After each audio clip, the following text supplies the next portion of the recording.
Okay, so the course material from now on is going to be, for the next 2 weeks, we're going to do some rather abstract things in computability theory. And then after that, so 2 weeks from now, we're going to change a little bit the underlying model of the course, and we're going to go back to Turing machines and look at some variation of Turing machines that has some different features to it because it computes with infinite data rather than with finite data. So anyway, today is the first of 2 lectures on quite abstract material. But this abstract material, so one thing important about it is that it's really related to interesting concerns about the world. So I'm going to try and motivate it like that beforehand so that hopefully there'll be some more motivation for what we do next week. But then hopefully you'll be motivated to understand the abstract material in terms of the real world questions that it addresses. So let's begin with something a little bit abstract, which is we've got this enumeration of the computable partial functions, which we view as a representation of the computable functions. So the computable partial functions, they're going to be, this is an important concept in this course. So I'm going to, let's try dividing the board. So I'm going to just introduce the notation for them. So curly C is the set of computable partial functions.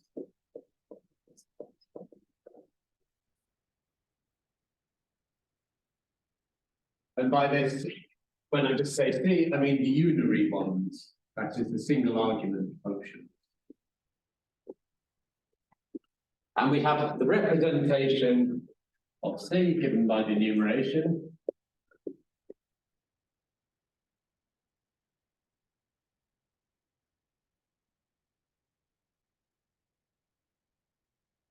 So every natural number gives us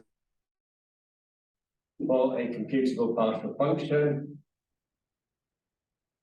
So this is a surjective total function. And we've called it phi, and we've given an index E for the function phi sub E is the computable partial function that it's computing. So let's use some color to code things here. So a number here, if you remember how we defined this function phi, a number is a number code, a numerical code. Well, change my word. So a number which we call the index. The way this is defined, the number is a number encoding a string that encodes a Turing machine. That was how we defined it. We first defined strings encoding Turing machines, and then we encoded those strings as numbers. So number encoding string encoding Turing machines. There's a lot of encoding going on. Thank you. Encoding the Turing machine. And that number E, which as we tend to call our numbers, and we call them indices, gets mapped computable partial function down here.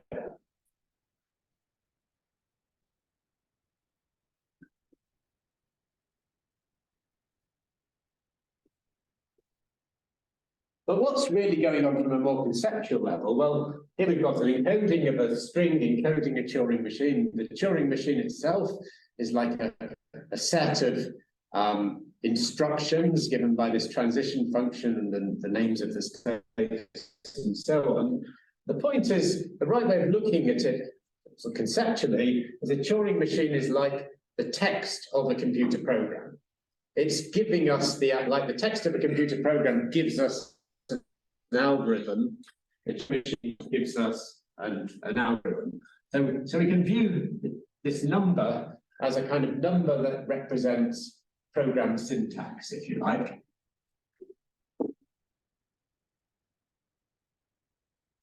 You know, a computer program is itself a very long string of, well, nowadays of Unicode characters, and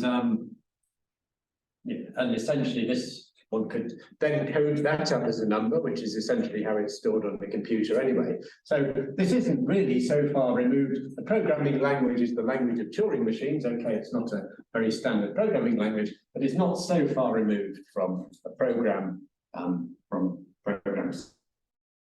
When we map it to its computable function, that's like what the program does rather than how it's written. So lots, as we've seen, several different indices, or in fact, infinitely many different indices will get mapped to the same computable function. And these are like different programs that compute the same function. So different programs that do the same thing, different algorithms for the same computable function. So one way of looking at that is this is similar to program semantics, in the meaning of a program, what the program does.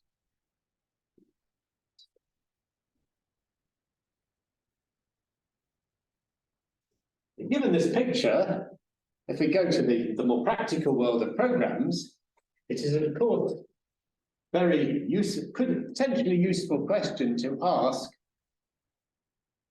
what properties of how a program behaves might we be able to automatically infer from looking at the program code?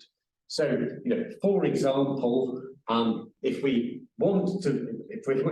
writing a program with a particular aim in mind, can we check the code and make sure that our program is correct? So the sort of somehow given program text or given program syntax,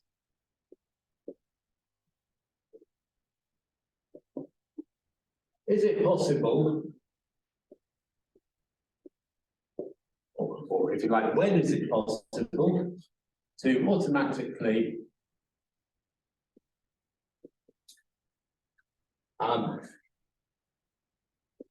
check that semantic properties of the program are satisfied? So namely, the program text defines a program that behaves according to some behavior we would like in the program.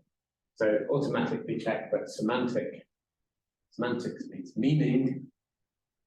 So that's semantic properties of the program, of the defined program hold.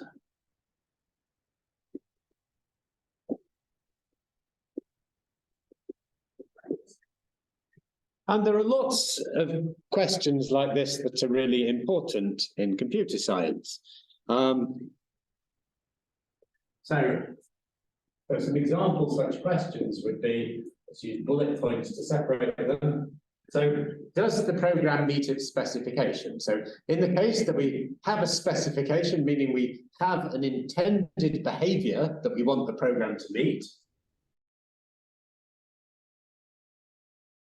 the program we've written actually satisfies the specification. So does the program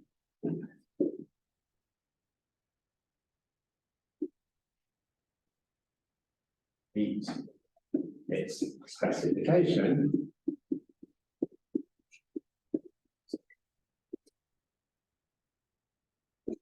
So as I say, red here is sort of the conceptual world of computer programs and what we're trying to do. But I'm going to try to relate this to the mathematical world, where we've got our abstract notions of numbers that are representing computable partial functions and the computable partial functions themselves. So I'm going to keep those in blue. So an example of does the program meet its specification? So there might be many different specifications, but for a very simple one, suppose we're trying to program on a Turing machine the factorial function or something like that. So that's our specification would be, we've written a Turing machine and does it compute the factorial function? So the corresponding question here would be,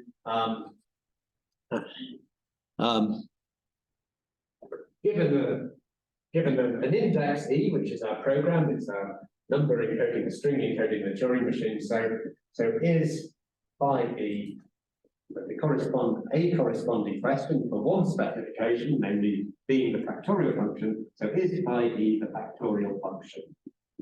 That would be an example of such a checking the specification.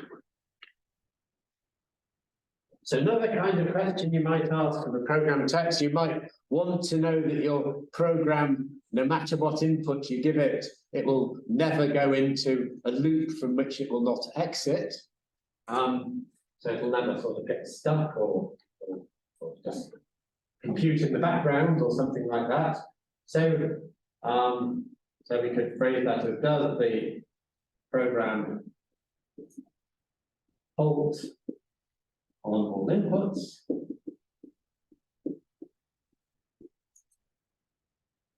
And our corresponding side question in the mathematical world of computable functions is phi E a total function?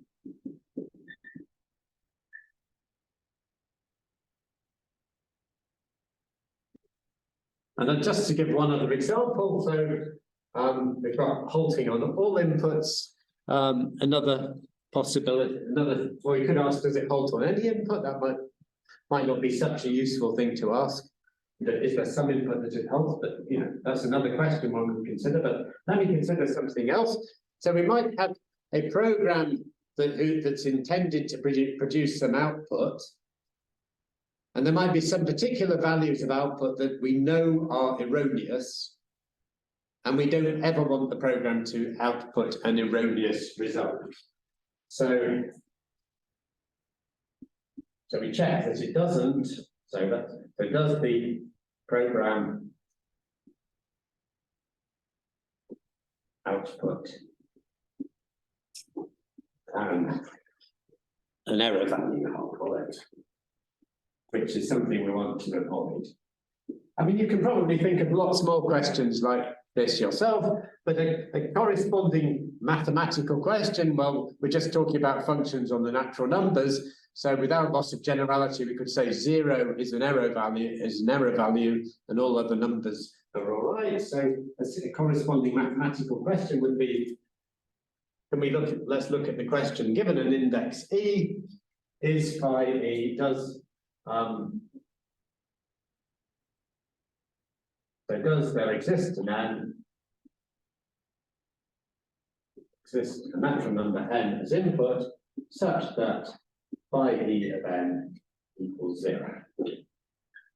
So is 0 in the range of E, of phi E? Okay, so hopefully you get the idea. We're looking at the general idea of trying to determine from program syntax properties of the behavior of the program, and this is to illustrate that those kind of considerations are actually useful in the real world, obviously by very sort of simple, idealized examples, but nonetheless, I hope you get the idea. Right, so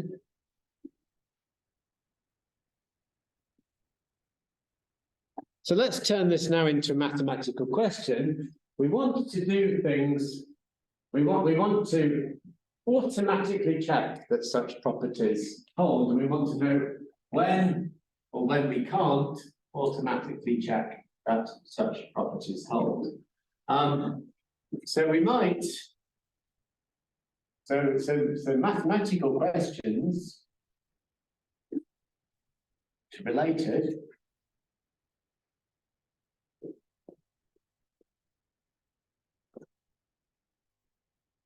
So can imagine a property we're checking is given by a subset of the set of computable functions, computable partial functions. So in this case, the first question here for the factorial function, the subset would be the singleton function, just consisting of the factorial function, which is computable. In the second question, the subset would be the set of all computable partial functions that are total. And in the third question, the subset would be the set of all computable partial functions that have 0 in their image. And given such a set B, we want to consider, can we automatically test if a computable partial function belongs to that set? So we might ask, is B decidable? So do we have an algorithm that will test whether a function belongs to B? Or if we don't, it will give us a yes/no answer. And if we don't have such a good yes/no algorithm, well, maybe we've at least got an algorithm that will give us some information, that will tell us one direction of it, with positive information and going to a loop otherwise. So we can question if it be semi-decidable.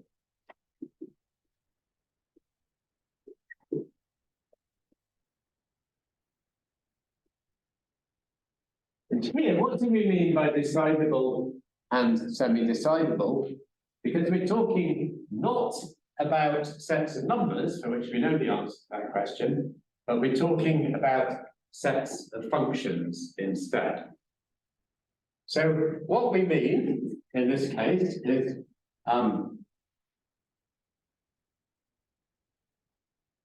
so decidable, let's just define it.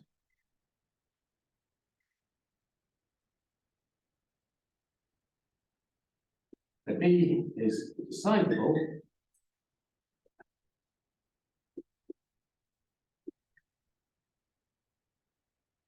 so that means, well, we want to turn it into a question about indices of programs. So the idea is the input to our decision procedure is going to be the text of the program. So it's going to be a number, which mathematically is again the number encoding the string encoding the Turing machine. But we think of that as the text of the program. The input is going to be the text of the program, and we want to have our algorithm say yes if the text is an index for a function in B, and no if it's not an index for the function in B. So essentially, you want to ask is the set of indices for functions in B a decidable subset of the natural numbers? That's the right question. So this is a question about decidability of sets of functions, but what we mean by that is that the set I sub B of indices of functions in B is a decidable subset of the natural numbers, and we had a special name for those last week, is computable. So we call sets of natural numbers computable if they're decidable. And similarly, B is semi-decidable. What we mean by that, the input is going to be an index again for a program, and we want now our program we want our procedure that's going to try to tell us if we're talking about a program in B to accept if the input is an index for a program in B and go into a loop otherwise. So again, we're going to work with the set of indices, and we ask is so IB. So this means IB is a set of numbers with semi-decidable. We had words for that last week. Is computably enumerable. CE for short. So here, IB is the set of indices functions in B, so that's simply all numbers considered such that phi E belongs to the set B. Okay. And the board, sorry, not the board, the camera is very out of focus.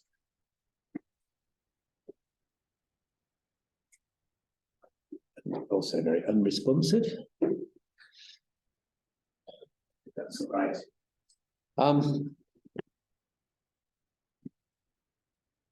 Okay, so we're asking essentially, is there something nice to say about under good circumstances, the set of indices is decidable? That would be great. Can we, I mean, for example, can we say, okay, let's just have the singleton set of the factorial function given an index E, that's our program text. Can we say yes? Is there a decision procedure that will say yes if we've correctly defined the factorial function, and no if we haven't correctly defined the factorial function?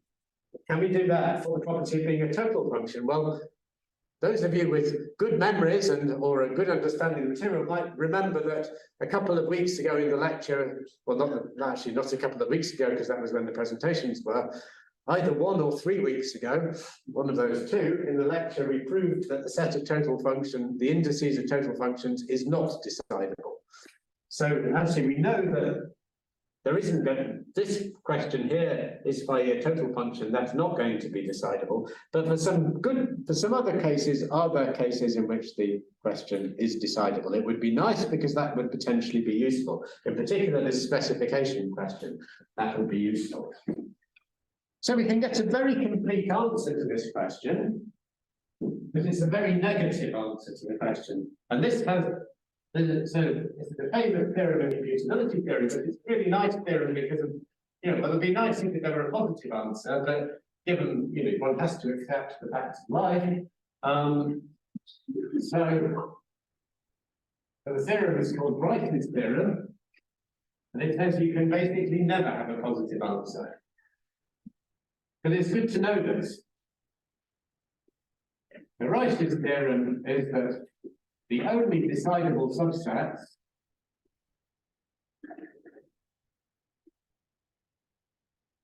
of C are the empty set.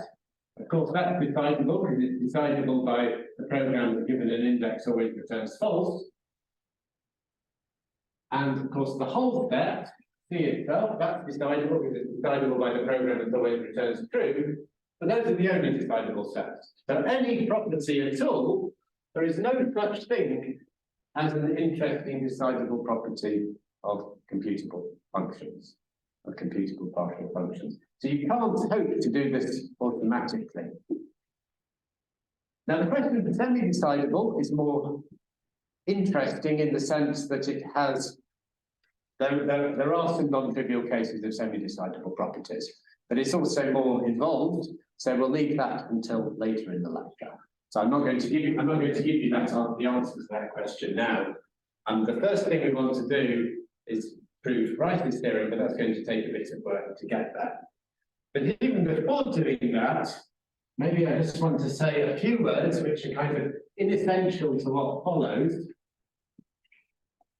but just to relate what I've done to some things that we've done before. So here I've defined what it means to be a decidable subset of the set of computable partial functions and a semi-decidable subset of the set of computable partial functions. Actually, I didn't need to do that because we already have such a definition. The set of computable partial functions, we're viewing it as being given by, it has this representation given by the phi function that enumerates the computable partial functions. And we already in lecture 3 had the general notion of a decidable subset of a represented set and a semi-decidable subset of a represented set. A decidable subset of a represented set was a set such that the characteristic function on the represented set had a computable realizer. And a semi-decidable property was the set such that the partial characteristic function had a computable realizer. Now, what those computable realizers are for a general representation is a little bit complicated. What they can be is for a general representation is a little bit complicated. But in the question, in the case of the phi representation that we've got here, it's a total representation. And when you've got a total representation, a realizer for the characteristic function is the same thing essentially as a computable subset of the natural numbers. And a realizer for the partial characteristic function is the same thing as a computably enumerable subset of the natural numbers. So the definitions I've given here are essentially just reformulations of the definitions we already have from lecture 3 on representations, recast, because lecture 3 was about string representation, about word representation, and this is recast the natural number representation. So I just wanted to make the point, which you can, if you're so minded, you can convince yourself of themselves in your own time, that these definitions are essentially, it's just a reformulation of what we had before, but we're going to work with this today because it's a direct definition that's less complicated. We don't need to consider anymore well, we have the characteristic and partial characteristic functions in the definition of computable and computably enumerable subset of the natural numbers. Right, so we want to prove this Rice's theorem, but the only decidable subset of computable partial functions are the empty set and the whole set of computable partial functions. So in other words, there are no interesting decidable properties of that is specified behaviorally for computable partial functions. Can I just ask about finite subsets of C? Isn't the finite subset always decidable? Because it can go. Well, that's a good question. Look, well, the factorial function was a singleton subset of C. That's a single function. So the point is that we're looking at. So the factorial function was a singleton subset, just a single function on C. So what is decidable is a finite set of indices. So if you've got a finite set of indices, finite set of natural numbers, you can decide, does a given index E belong to my finite set of indices? But here we're looking at, but the problem is that any finite set of indices will omit some indices for some of the computable functions it represents, because every computable partial function has infinitely many different indices that represent it. But there are no, so we're talking, when you consider a set of computable partial functions to look at B, the corresponding set of indices, unless B is empty, is always going to be infinite. Okay, does that make sense? Yeah. So well, I know it makes sense, but so you can't take a number C to which, so you take a natural number, you see to which computable functions it points to, and then see if that computable function is in your subset. So you can do that. Aha. Well, somehow the only handle we have for testing if a computable partial function is in the set is the index itself, because the function itself is a mathematical thing. It's an infinite mathematical object in general, because it's well, it could be a finite mathematical object when it's only defined on finitely many numbers. But still, it's an abstract thing, whereas the number representing it is a concrete thing, and that's like the program syntax. So, it's really analogous to a question about programs. If you completely specify a program behavior, still you want to decide whether or not a given program has that behavior looking at the code of the program. And there'll be infinitely many different ways of writing code that will implement that same sort of program behavior. And there's no way of avoiding that infinity. So anyway, it's a good question. Any other questions? So as I say, I mean, there is some sort of abstract side to this, but hopefully what I wrote on the board, you do get some sense about the abstract is talking about something that's related to the real world of programming. Then there's a question, sort of, once we've got Rice's theorem that says there are no non-trivial such properties, well, of course, it's still going to be important to be able to establish that the given program that you've written really does what it's supposed to do. Although that's a dream for software development. That would be a dream if software developers actually bothered that their programs really do what they're supposed to do. They don't seem that concerned when they have errors. Given there doesn't seem to be that much economical incentive for them to avoid erroneous programs. Anyway, so given that one can't do things automatically, one looks for other methods for ensuring that programs behave correctly, but that would be taking us to in a different direction altogether from where I want to go with the lecture. Right, so to prove this, we're going to need a technical tool, which will be familiar to those of you, or not exactly this, but close to something that, for those of you who did complexity theory last year, but you don't need to have done it, done complexity theory to understand this, is that the idea of relating one set to another in terms of if we can do something like decide one set, then we can also decide the other set.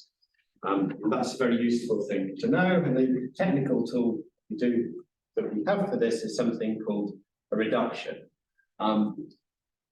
So suppose A and B are subsets of N.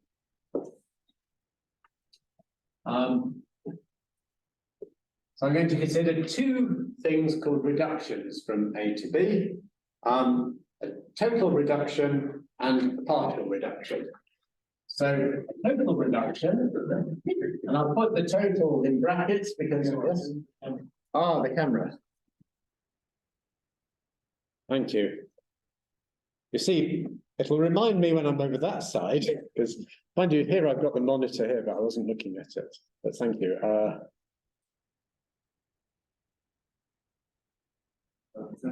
Yeah. This is it's not a proof, right? For no, this isn't the proof yet. The proof is a while off. Yeah, we're into. I mean, it's towards it's the machinery we're going to need for the proof. Okay. But this is actually a definition, though I haven't said so. So a total reduction from A to B. Actually, let's keep to the note of A to B. From would probably be better, but anyway, is given by a total computable function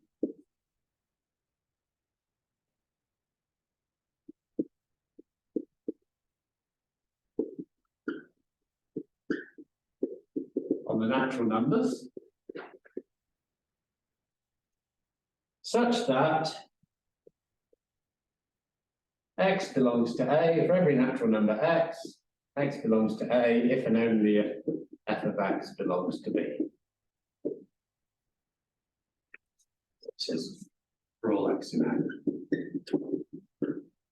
So the point of it is we can reduce the question, does the number belong to A, to the question, does the number belong to B? Because we simply, given the number x, we want to check if it belongs to A. Doesn't matter if we don't know how to do that, as long as we know how to do something with B. We simply apply the computable function f to x and test whether it belongs to B. That will give us an answer to whether it belongs to A. So we can reduce questions about membership of A to questions about membership of B. A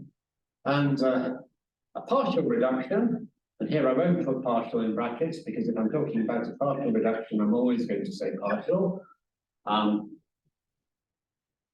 A to B. Let's put a line here to separate these. It's given by a computable partial function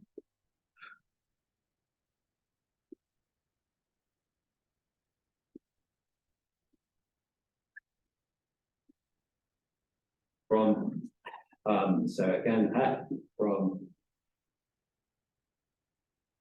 well, in my notes I say g, so why do I not stick to the same notation? So now we need the partial arrow because it's really a partial function, so such that, again, the same thing holds. X belongs to A, if and only if, well, now it's g of x belongs to B.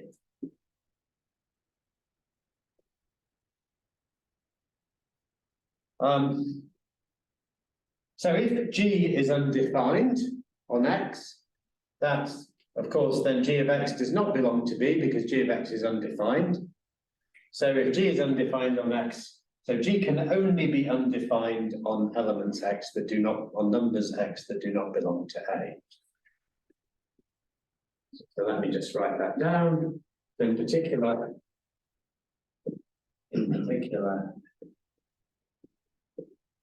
g of x is undefined. Remember, up arrow means undefined, implies x does not belong to a. Okay. And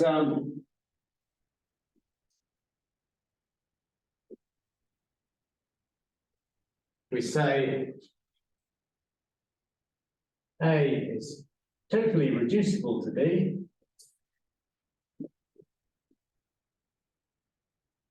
if there exists a total reduction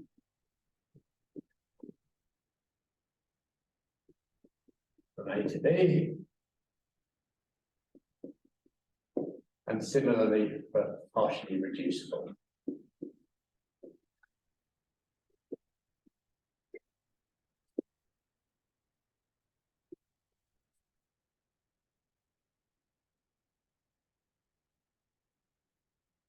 And then we put the totally in brackets because I often just say reducible to mean totally reducible. And just to say, for those of you who are doing some background reading on the course from one of the references, this terminology is not completely standard. So there are other words, so other terminology, same thing as many one reducible or n reducible short. But this is the total reducibility. So actually, partial reducibility is not really considered much in the literature.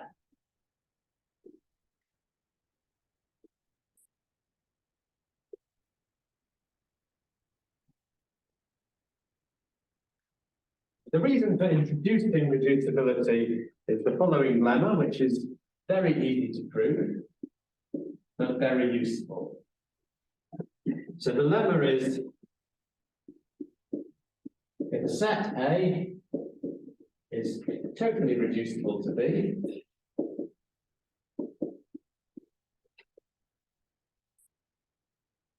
and B is computable, that's decidable, remember, for a subset of natural numbers, then so is A. So A is also computable. And for partial reducibility, we have if A is partially reducible to B,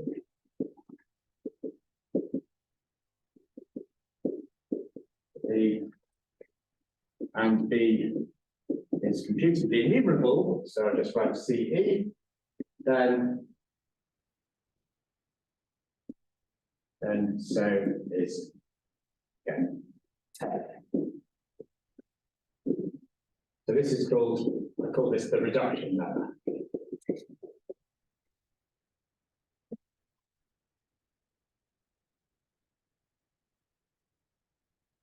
And you might ask, well, suppose A is totally reducible to B and B is computably enumerable, then what happens? Because that's neither of the cases here.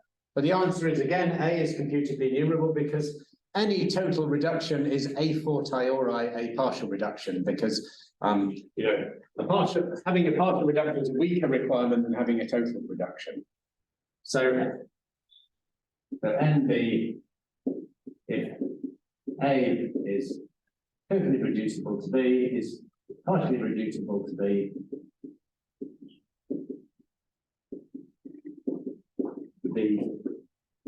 then A is a fortiori, so for a stronger reason, we've shown something stronger, a fortiori, partially, totally reducible to B.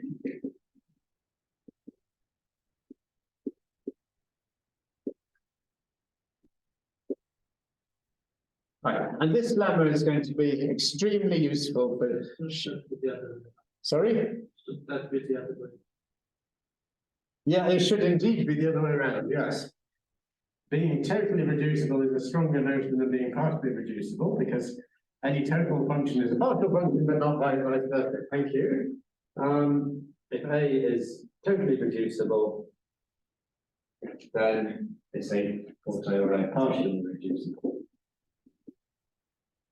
So just before the break, let me prove this lemma, but I'm not going to prove it writing down. I'm going to prove it basically by saying it's obvious, but I need to convince you that it's obvious. So, and it's basically the same argument in both cases. So let's just do the case of statement 1. So suppose A is totally reducible to B and B is computable. So we want to show that A is computable. That is, we want to compute the characteristic function for A. So given a number x, we want to compute the characteristic function for x. Let f be our total reduction, apply f to x, and then apply the characteristic function for b to f of x. And if that characteristic function comes out as 1, then f of x is in b, which means x is in a. And if it comes out as 0, then f of x is not in b, which means x is not in a. So it's as simple as that. And the same goes for statement 2. It's a very, very simple idea, but it's remarkably useful, as we'll see. Okay, so, I mean, basically it's 3 o'clock, so we shall start again at basically 3:15. Okay, and there's something in the chat. Oh, the camera's having issues focusing, so if the camera has focusing issues, please shout, and then I shall refocus the cameras. But yeah, I can't do much about it apart unless you don't tell me. So, but please do. Right, let me pause the recording.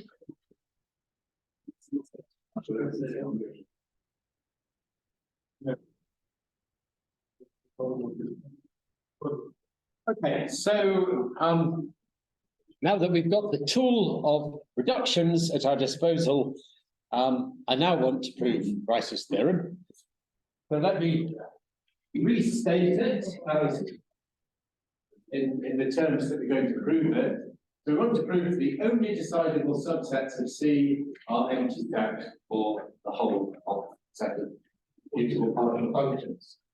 So that's saying for all subsets B of C, it holds that B is computable if and only if B is the empty set or B is the whole set of computable functions. Sorry, B is decidable. Remember, B being decidable meant that the set of indices, the functions in B, is a decidable subset of the natural numbers, namely is a computable set. So what we're going to prove is for all subsets B of C, the set of indices for B is computable if and only if B is the empty set or B is the whole set of computable partial functions. Right, so I want to prove that.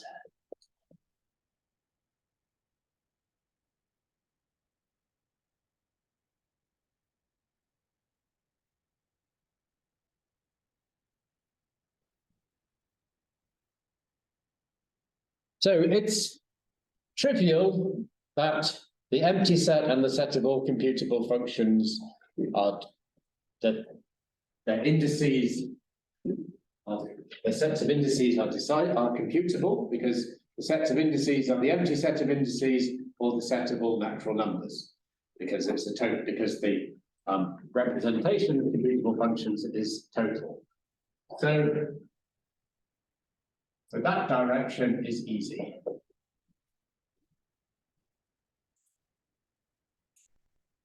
We just need to do the other direction, which is that if the set of indices is computable, then the set is either the empty set or the whole of the set of computable functions. So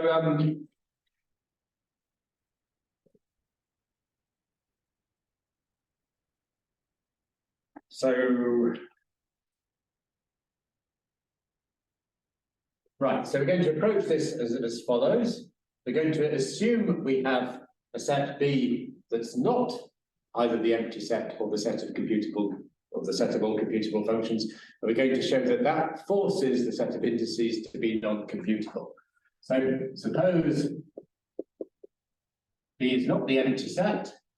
So that means that the empty set is properly contained in B, and it's not the whole set of computable functions. So that whole set of computable B is properly contained in the whole set of computable functions. So suppose those are proper inclusions. And what we need to show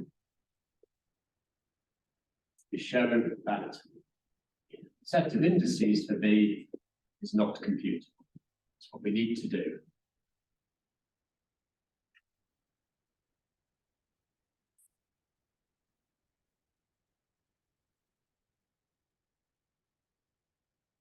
Right, okay. So there's one particular computable partial function that's obviously computable, which is the everywhere undefined partial function. So let's use a notation for that. I'll write f sub empty set, right? The function that is defined on the empty set, so nowhere defined, the everywhere undefined function.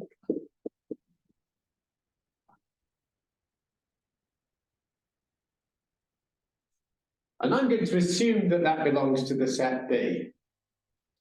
So without loss of generality, WLOG, I always forget the Slovene equivalent of this. Pardon?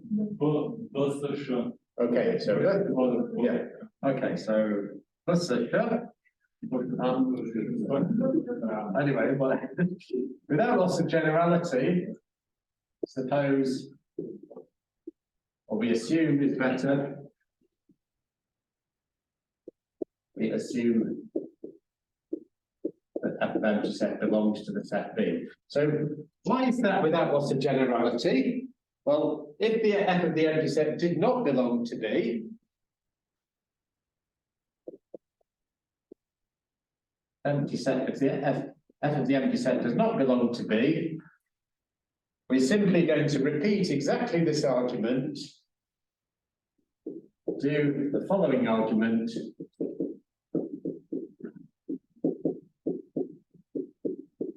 for the set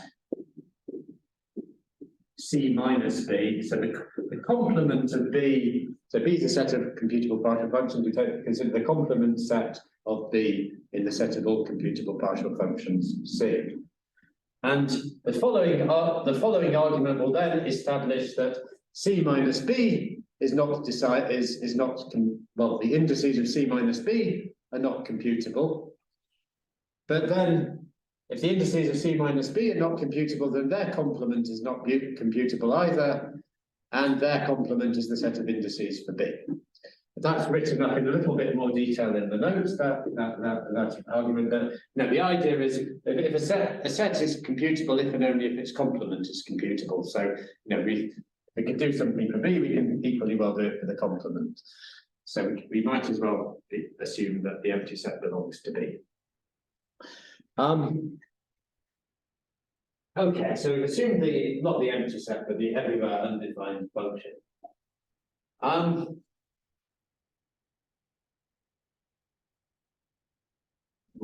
Right, let's.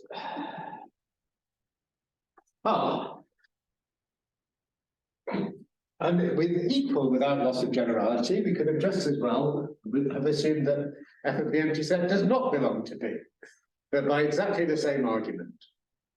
And without loss of generality, we're actually going to make that assumption that the everywhere undefined function does not belong to B. But B is non-empty, so it has some function in it. It actually doesn't have the everywhere undefined partial function in it, but it does have some function in it. Let's choose some function that does belong to B and call it G. So choose some function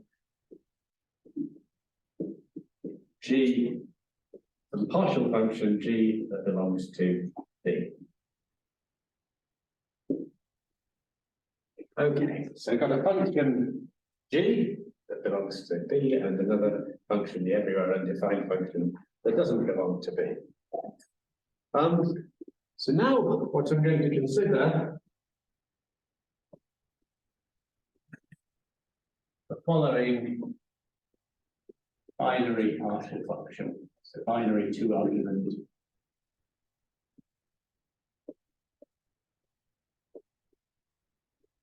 And we call this F. So it takes two arguments, x and y. And it's partial function, so we need to say cleanly equal. And the point is we want to be interested, we're mainly interested for a given x in what this function does in the argument y. And for x that belong to our cleanly halting set, the set of indices of partial functions that are defined when we apply them to their own index as an argument, which we considered last week.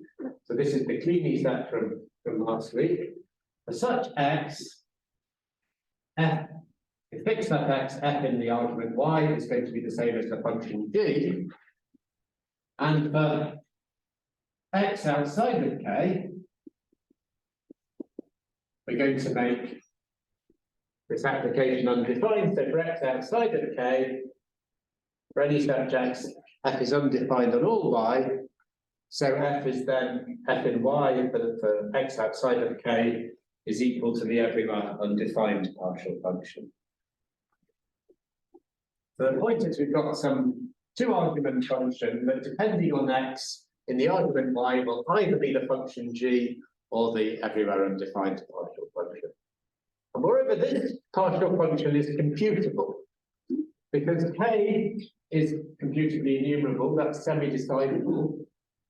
So given the inputs x and y, we first test if x belongs to k. It's semi-decidable, so if x does belong to k, that will come up with, we'll eventually get positive information, in which case we then apply b to y. And if x doesn't belong to k, we never get an answer to this test, but that doesn't matter because this function is going to be undefined anyway. So this is computable by the argument I just gave.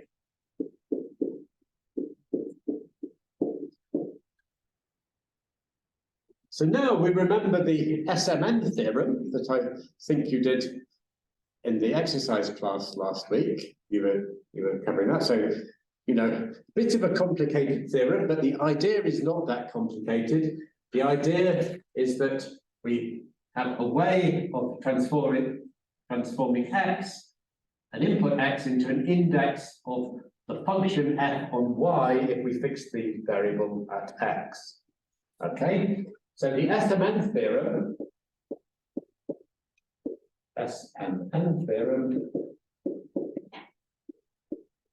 there exists a total function, total computable, even primitive recursive,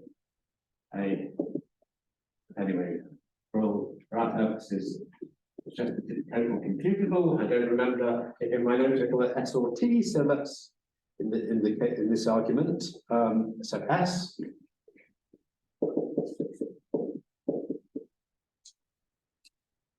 Such that, so the point of the SMN theorem is that for any input x, we apply S to it, it gives us an index for partial function f, the behavior of fxy in y on that particular input x.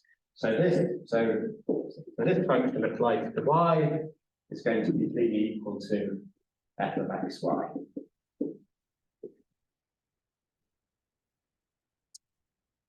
Then we note that, let me go on to the next board.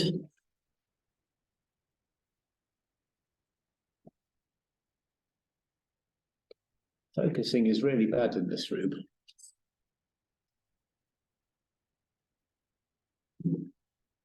So then we have,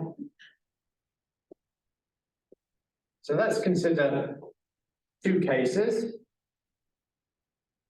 If we have an X belonging to K, Klee's halting set, well then, for an X belonging to K,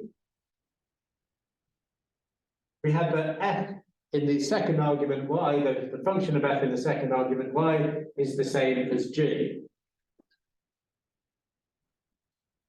In other words, the computable function indexed by f of x, which is f in the argument y, for how f behaves in the argument y, for this equals g. In other words, so what this is saying is that f of x is an index to g, but g was a function that belongs to B. So f of x is an index for a function that belongs to B. So in other words, s of x belongs to the index set for B. And similarly for x outside of K, so for x not in K, well, if we have an x not in K, then again, phi of s of x is the function that is f of x on the just on the argument y, and if x doesn't belong to K, well then is the everywhere undefined function. So in this case, phi of s of x, the partial function indexed by s of x, is the everywhere undefined partial function. And we assumed without loss of generality that the everywhere undefined partial function does not belong to B. So that means s of x is an index for a function that does not belong to B. So in other words, s of x is not the index for a function in B. So it's not in the set of indices. And what we see then is that our function s of x, our total computable function s of x, has reduced the set K to the set IB. That's what this, so this is one implication, and this is the contrapositive of the other implication. So F is a total reduction from K to IB. Now, any total reduction is a partial reduction, and we saw that a partial reduction from K to IB would say that if IB is computable, sorry, well, it's a total reduction, so forget the partial. So, by a total reduction is a total reduction, and because it's a total reduction, we have that lemma that if IB is computable, then K is computable. If IB were computable, then K would be computable. But we proved last week that K is not computable, therefore IB is not computable. So IB is not computable. Otherwise, it would contradict the non-computability of K from last week. Contradict the non-computability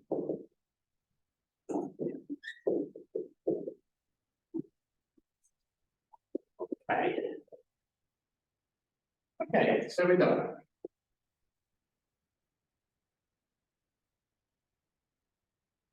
So this is a sort of typical kind of argument that one gets for these sorts of things.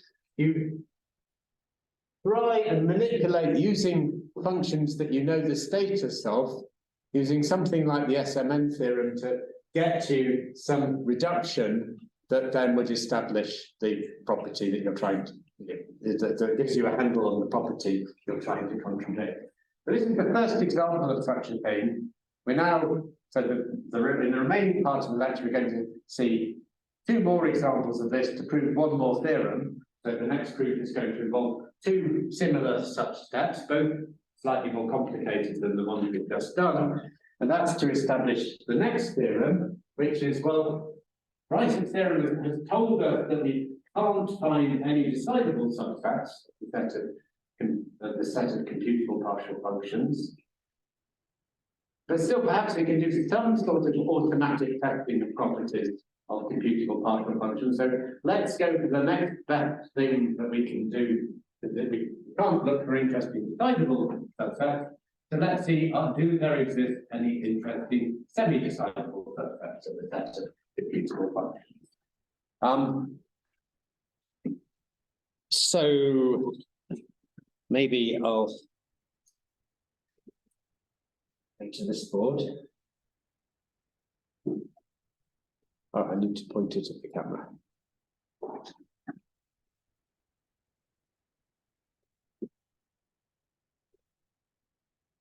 So I was going to say that the situation for semi-decidable sets of computable partial functions is more interesting. I mean, in some sense, that's not true, because in some sense, Rice's theorem is very interesting because it is so definitive. It's a very interesting result that there are no non-trivial decidable subsets. So in that sense, Rice's theorem is interesting.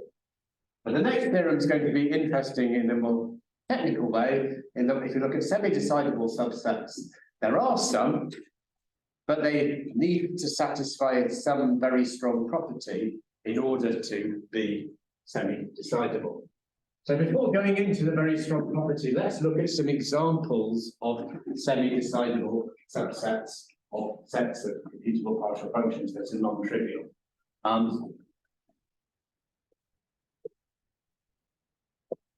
Can anyone think of one? While I'm just writing.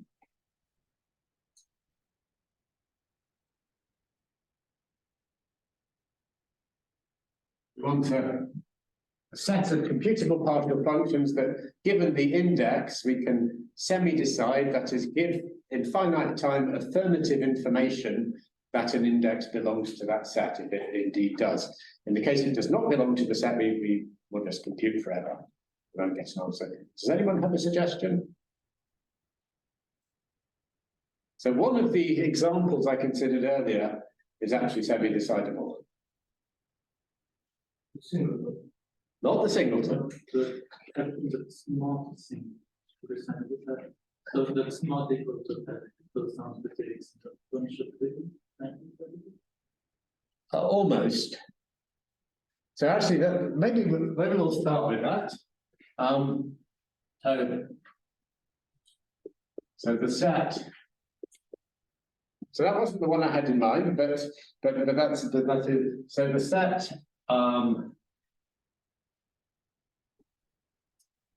Of functions,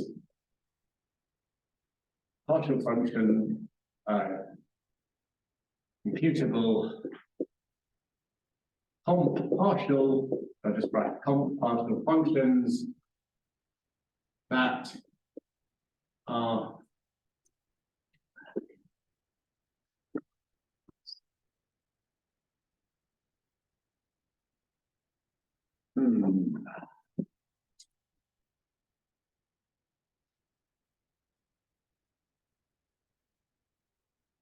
Oh, it's a bit complicated, this one.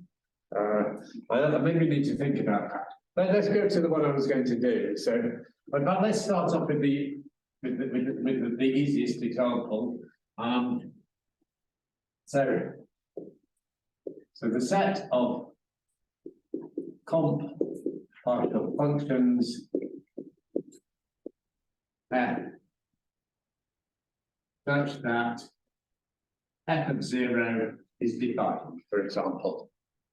That's an easy one, because given an index e for a computable partial function, we simply use our universal machine to apply the function f on 0, wait for an answer if we get it, and if we get it, we say, hey, we've semi-decided that that function satisfies, that it belongs to this set. If you don't get an answer, never mind.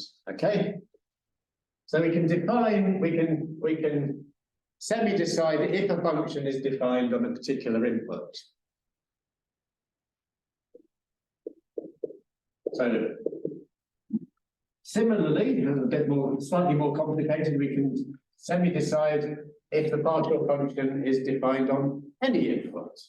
So the set of, so computable partial functions is going to be implicit here. So the set of all f such that there exists an n such that f of n is defined. Because what do we do here? Well, we get our index for E for some computable partial function. We want to simulate it on all possible inputs. Well, of course, we can't do that all at once, but we can do one step of it on input 0, and then one step of it on input 1, and then we go back to input 0 and do the second step, and then to input 1 and do another step, and then to input 2 and do the first step.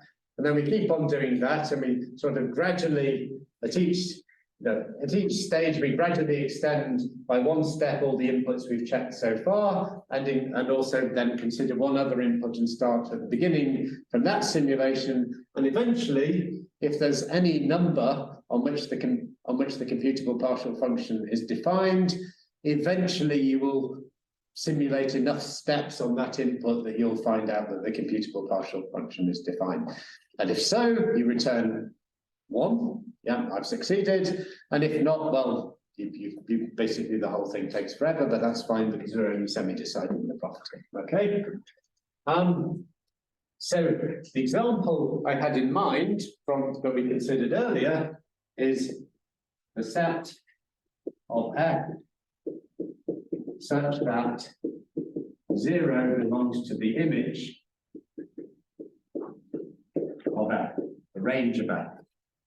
Okay, basically the same argument as before, but now we don't just look for termination, we look for f on finding some input n such that f terminates and at the same time returns the output value 0.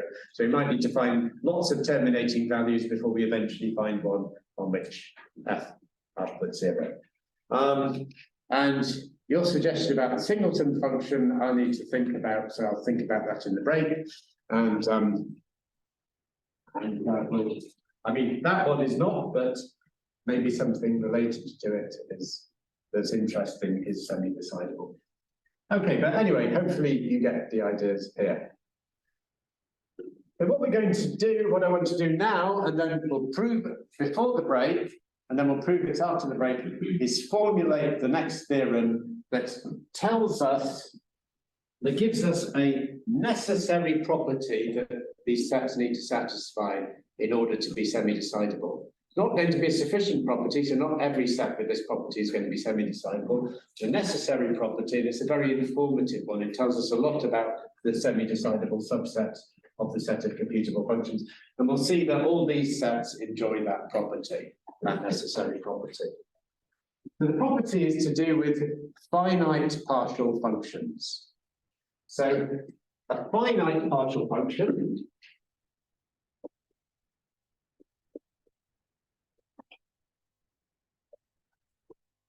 is finite if its domain is a finite set. So if it's defined on only finitely many numbers. So the everywhere undefined partial function that we were considering earlier is a trivial example of a finite partial function because it's defined on the empty set, which is a finite set. The partial function that maps 0 to 0 and every other number to undefined is also a finite partial function and so on. And an observation, which is easy because the algorithm is to simply use it for a long if then else statement, is that every finite partial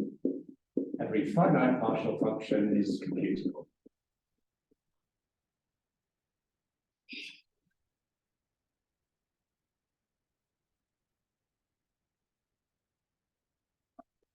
Okay.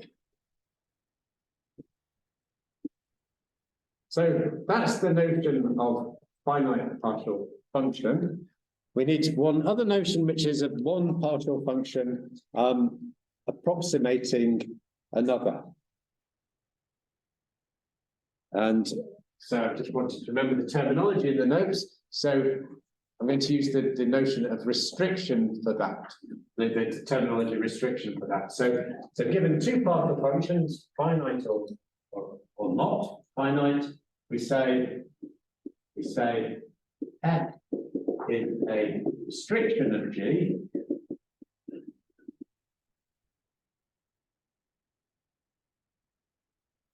So f and G partial functions from natural numbers to natural numbers.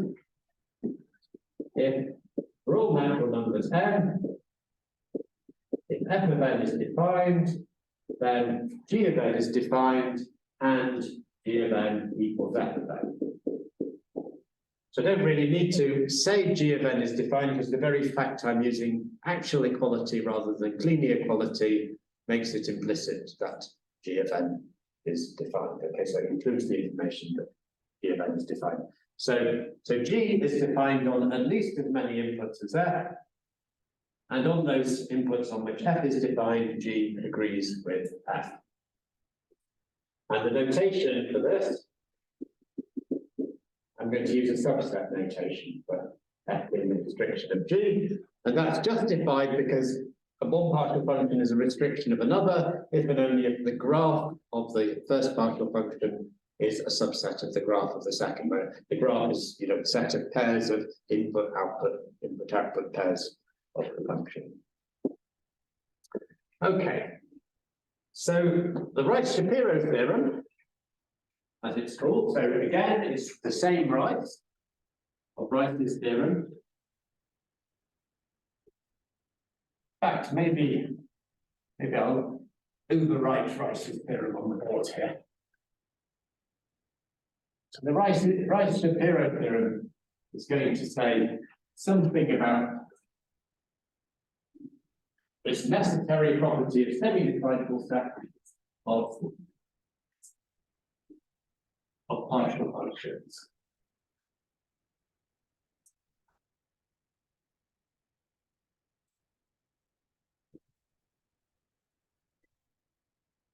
So just while I'm adjusting the camera, are there any questions? No. Okay. So the Rice-Shapiro theorem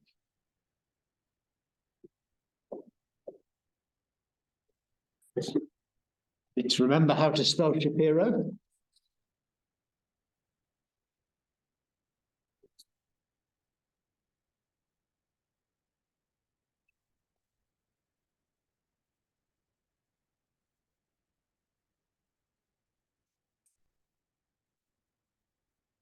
If we've got a subset of the set of partial computable partial functions and it's semi-decidable, then the following property holds. So for all f in for all computable partial functions f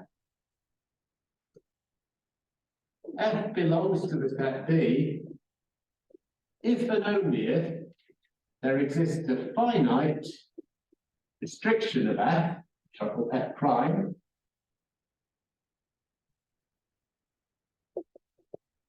that also belongs to B. Okay.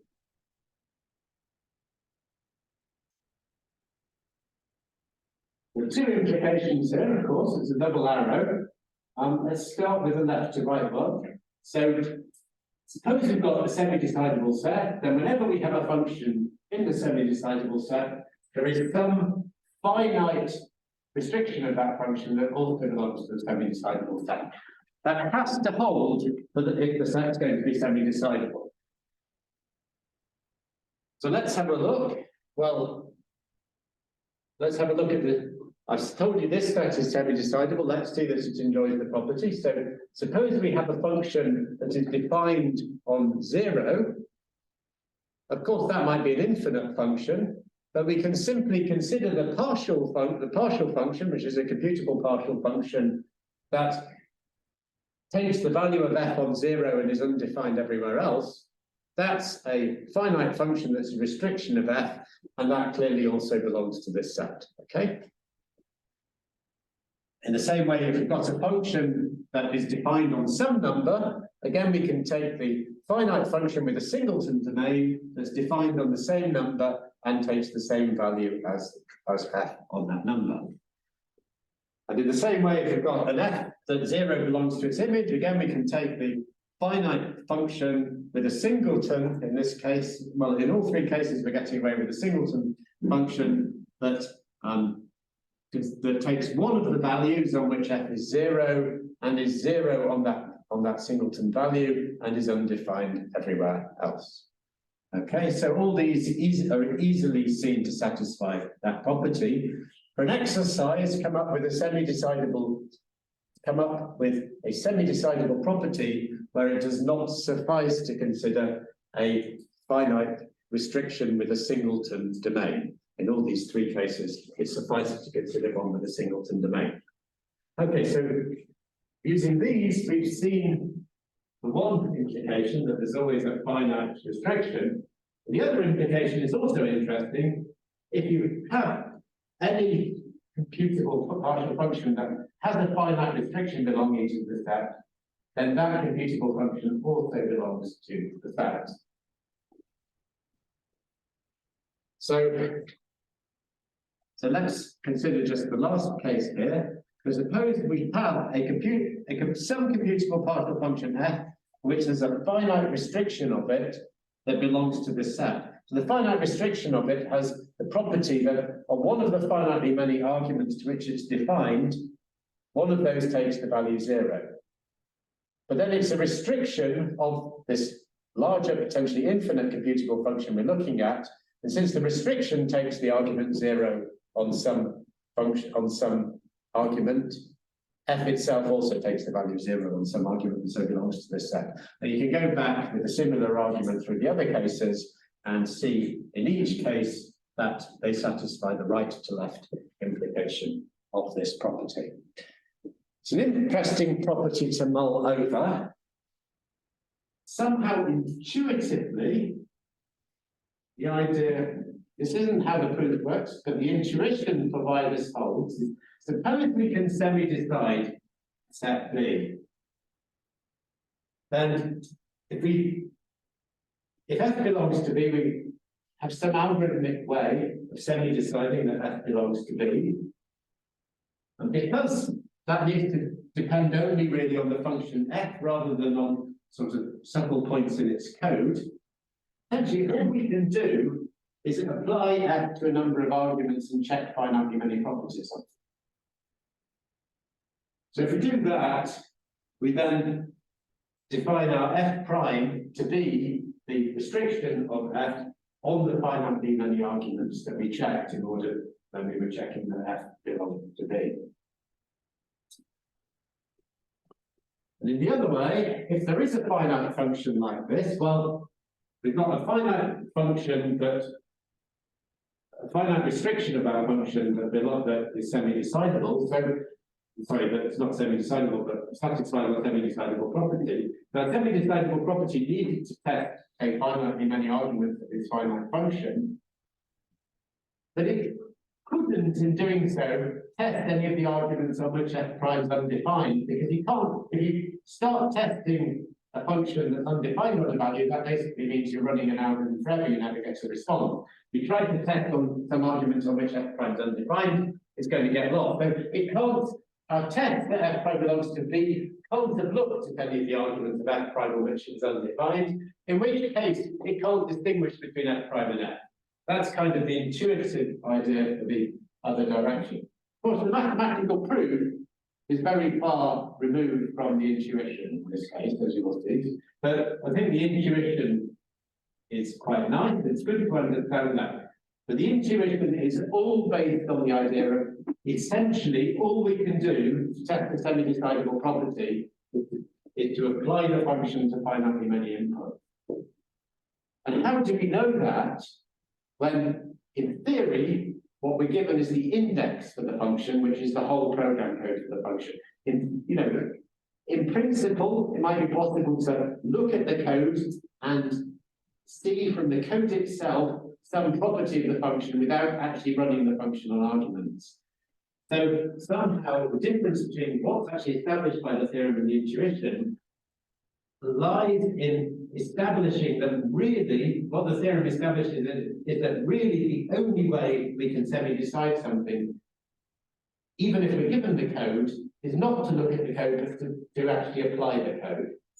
And so somehow the power of the theorem is showing that this intuition that we have for why this might be true really is true, given that in principle a semi-decision procedure can look at the whole program code and could try and analyze how the program works without actually applying it to arguments. Okay, so that was all maybe a bit vague, but hopefully you understood something of the thread of the thought. I'll leave you this. It's a nice theorem, so I'll leave you this to ponder in the break. It's I make it 5 to 4, so we'll have a 15-minute break and start again at 10 past 4.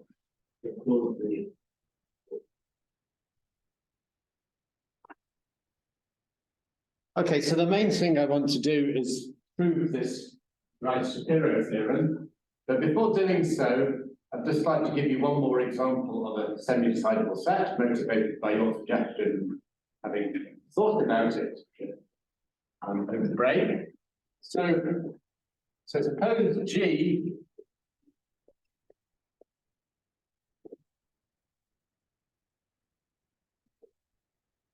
is computable as a computable total function.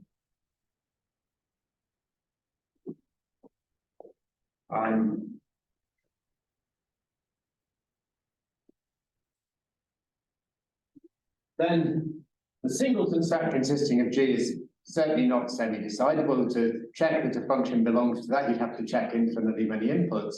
But a complement set, as you suggested, is almost semi-decidable. In a set that's almost the complement of this singleton is semi-decidable, which is the following. Then the set partial computable functions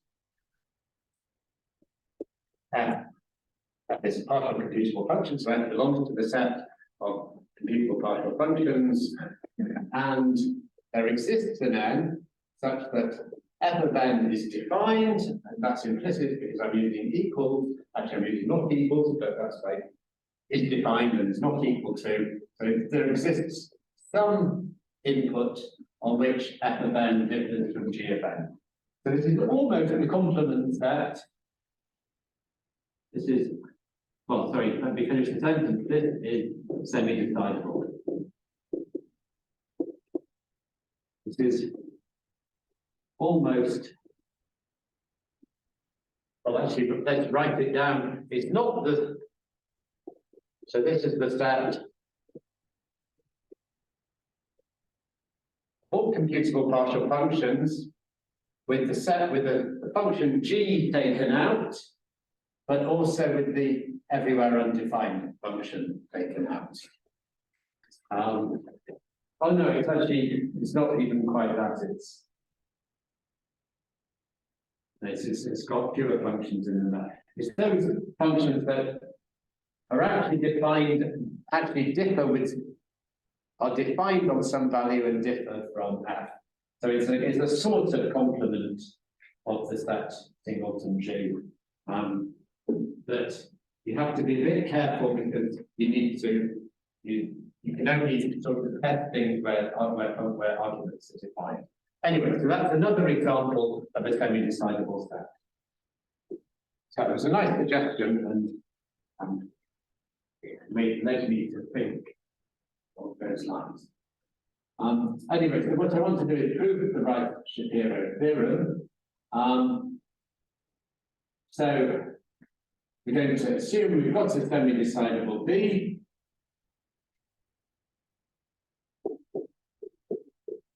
So proof.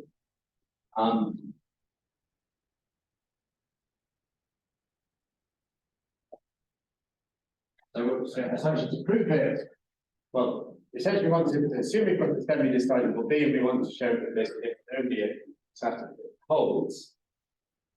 So let me label this if and only if as star, because I'm going to refer to it a few times. But the way we're going to work is we're going to show that if either of the implications in star fails, then B is not semi-decidable. So we show if either implications of star fails,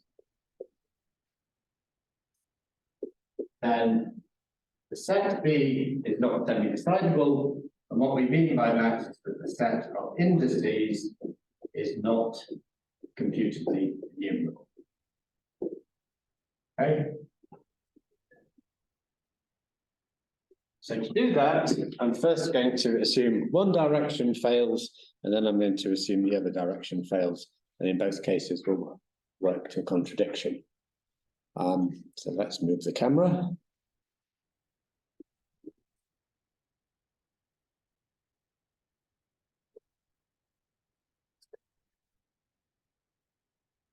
So let's first suppose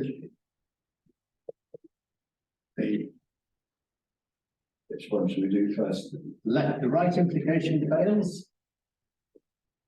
So this is left to right implication of star. In other words, we have an F that belongs to B. So the left-hand side holds, but the right-hand side fails. So that's for all finite restrictions of F, but all finite restrictions of F don't belong to B.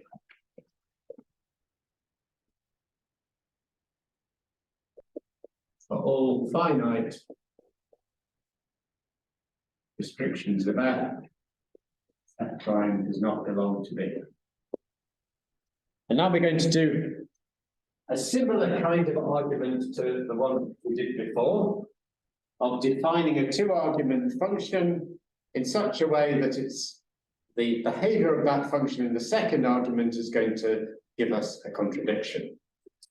And we're again going to use the set K, but in fact we're going to use the complement of the set K in order to get the contradiction.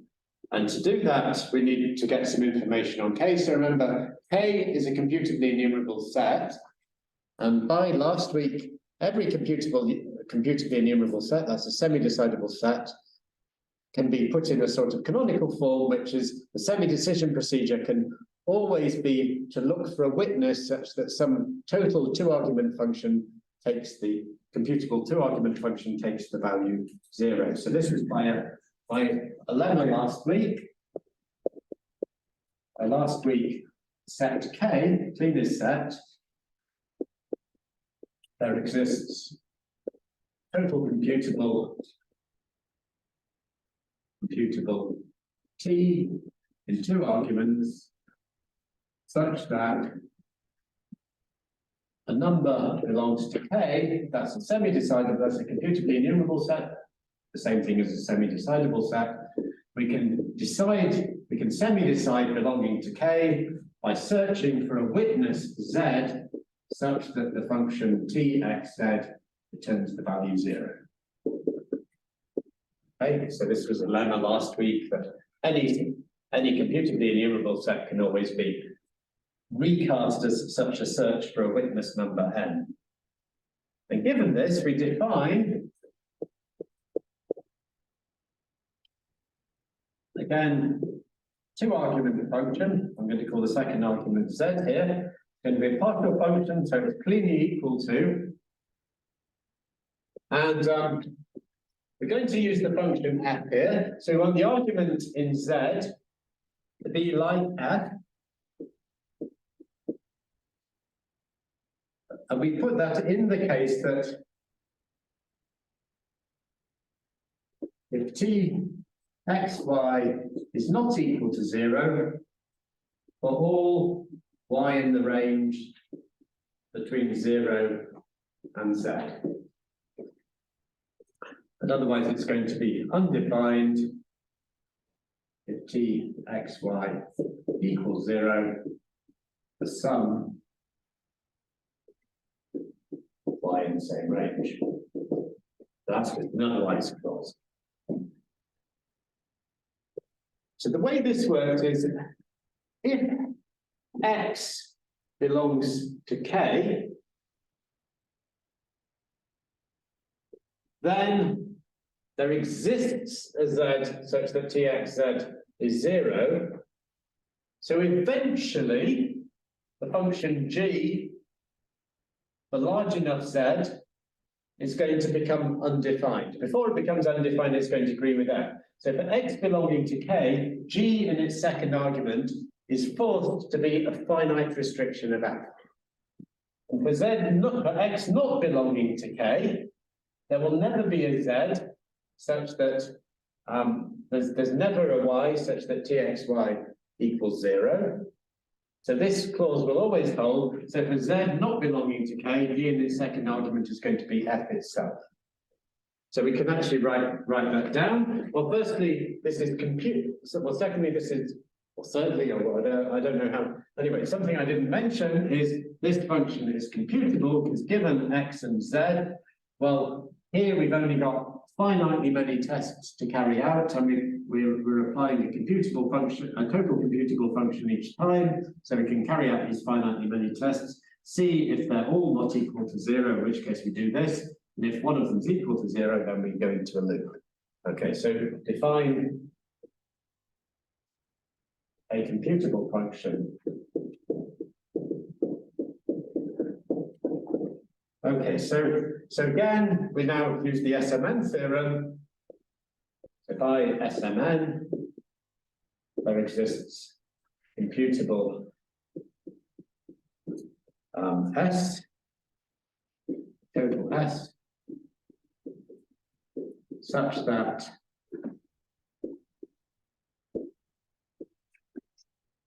given the argument x, S of x will give us an index for the function g in its second argument z. So that's always going to be clearly equal to gx z. And then we observe that x belongs to k. If x belongs to k, then there exists a z such that, there exists some y such that txy equals 0. So from some argument z onwards, phi of s of x, which is g and x in the argument z, is going to be undefined. So g is a finite restriction of f. Sorry.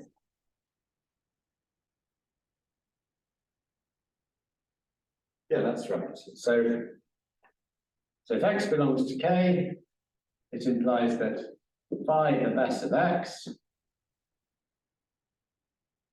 is a finite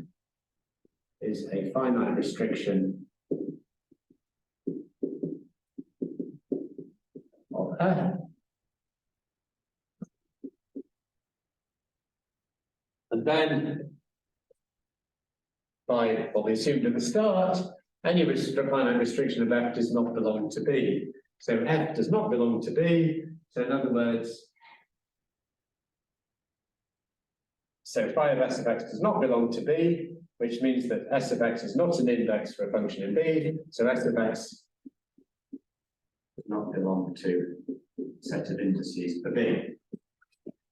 But if x doesn't belong to K, well then, in that case, phi of s of x, that's g in the function g with x fixed and in the argument z. Well, if x doesn't belong to k, this clause will always hold because there are no y such that txy equals 0. So phi of s of x equals f, and f does belong to b, so that means that f of x belongs to I of b. So I'm just going to squeeze it at the bottom of the board, so I've got the whole of the other panel for the other part of the argument. So what we've said here is that S reduces K to IB. Sorry, not to IB, sorry, reduces the complement of K to IB. So S is a reduction from the complement of K to IB. So by the reduction lemma, if IB were computably enumerable, the complement of K would be computably enumerable, but last week we proved that the complement of K is not computably enumerable. So the complement, so IB is not CE because complement of K is not. Okay, so that's the end of the. So we can prove that the set of indices for B is not computably enumerable if one of the left to right implication of star fails. Then it remains to do the other direction, which is slightly easier. So if the right to left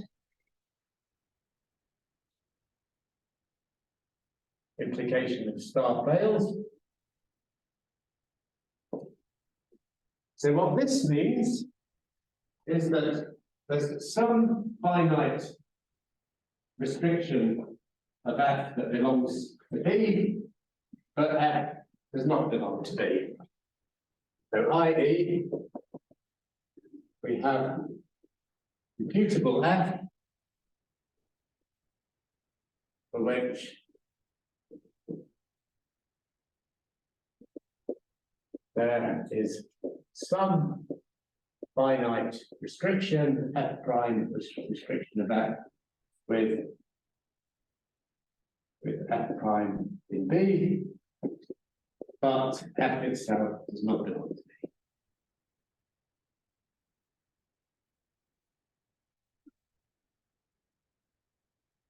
And we're going to once again reduce the complement of the halting set to the set of indices for B.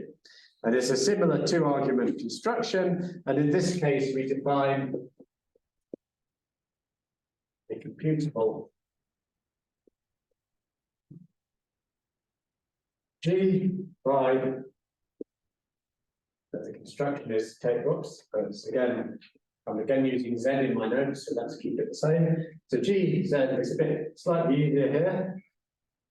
So we now return F of Z if Z belongs to the domain F prime, or Z belongs to K. And otherwise, we're undefined. So let's see why this is computable. So given two arguments X and Z, we want to check if Z belongs to K, that's a semi-decidable property, or if Z belongs to the domain of F prime. In other words, if F prime is defined on Z.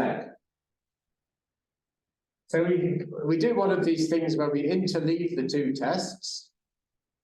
So we sort of run in parallel, if you like, and we saw ways last week for avoiding referring to parallel, but let's be informal. So we run in parallel a test that Z belongs to K, and we run in parallel F prime on Z, and we wait for one of them to, well, either this to terminate with a yes, I belong to K, which is located in the semi-decidable property, or this to terminate with yes, indeed, the F prime is defined on Z and this is its value. We don't need its value, but we just need one of these two pieces of information. If we get one of those two pieces of information, we then apply F to Z. Again, that might not terminate, but if it does, we return the value of F of Z. And it doesn't matter, there's lots there that didn't terminate, but it doesn't matter because in any other case, we want to be undefined anyway, so it's irrelevant. So this is indeed computable. And once again, we use the SMN theorem. So by SMN, there is a computable total function the natural numbers, that given an x will give us an index of the function g on that x in the argument z, so the single argument function in the argument z. So computable x such that if we consider the function with index s of x, apply that to z, that's the same thing, so it's really equal to g x z. Okay, I didn't talk you through why this definition is written in this way, but we're going to see that now, because again,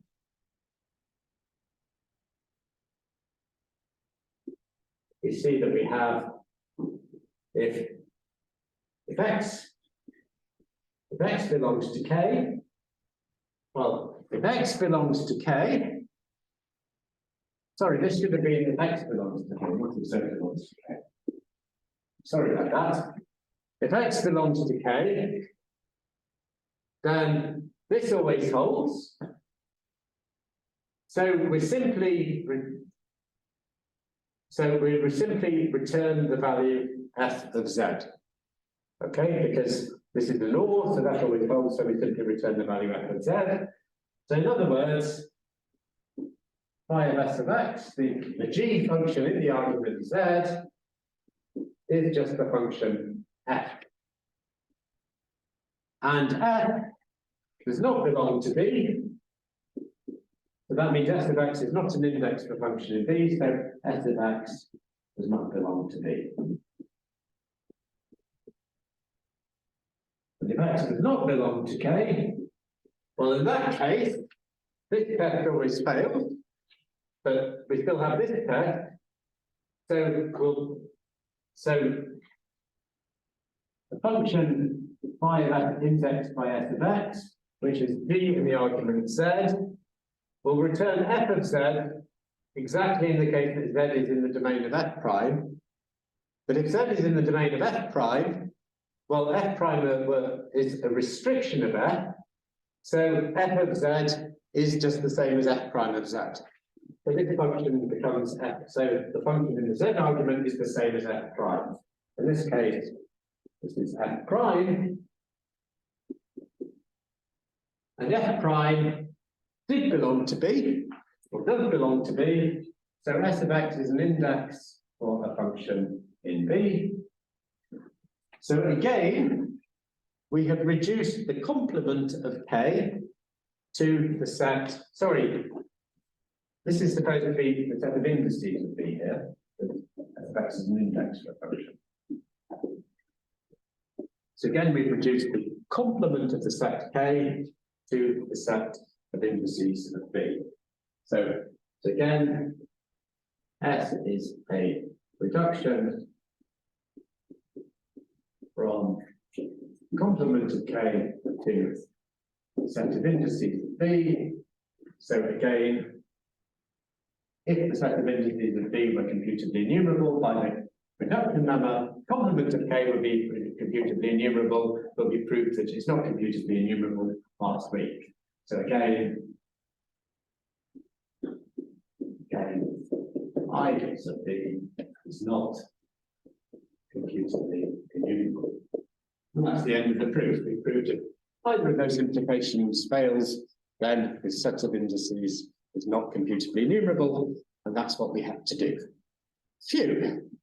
So I think you'll agree that the proof is rather far removed from the intuition I tried to give you from the Rice-Shapiro theorem. It's all written up in LaTeX in the notes, so you can mull it over by thinking through the notes. But the basic idea is the same as in, the Rice's theorem proof's a bit easier.